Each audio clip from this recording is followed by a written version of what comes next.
अतीक अहमद के अपराध का अंत कैसे होगा, ये बात खुद अतीक अहमद ने बताई थी, वो भी अपनी मौत से करीब 19 साल पहले। तब वो 2004 का लोकसभा चुनाव लड़ रहा था। इस दौरान उसने एक अंग्रेजी अखबार को दिए इंटरव्यू में कहा था कि एनकाउंटर होगा या पुलिस मारेगी या कोई अपनी बिरादरी का सरफिरा, सड़क के किनारे पड़ा मिलूंगा।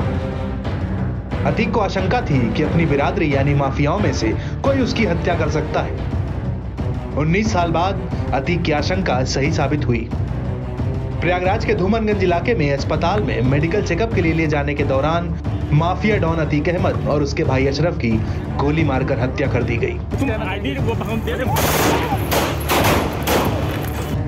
3 हमलावरों ने इस हत्याकांड को अंजाम दिया। उसके बाद उन्होंने सरेंडर भी कर दिया। अतीक अहमद ने साल 2004 के आम चुनाव में फूलपुर लोकसभा सीट से अपनी दावेदारी पेश की थी।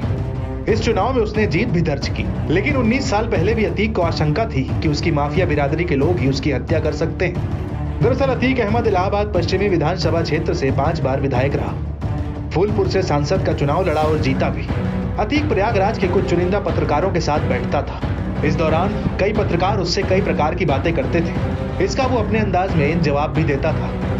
बातचीत के क्रम में एक बार उसने अपने अंत यानी मौत के बारे में बात की थी।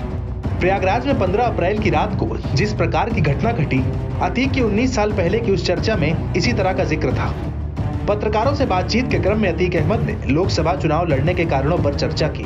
अतीक ने कहा था, अपराध की दुनिया में सबको पता होता है अंजाम क्या होना है, इसको कब तक टाला जा सकता है, ये सब यानी लोकसभा चुनाव लड़ना है, इसकी ही जद्दोजहद है।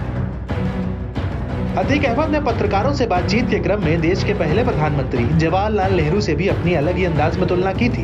दरअसल पंडित नेहरू फूलपुर लोकसभा सीट से चुनाव लड़कर प्रधानमंत्री बने थे। 2004 के आम चुनाव में अतीक ने इसी सीट से उम्मीदवारी पेश की थी।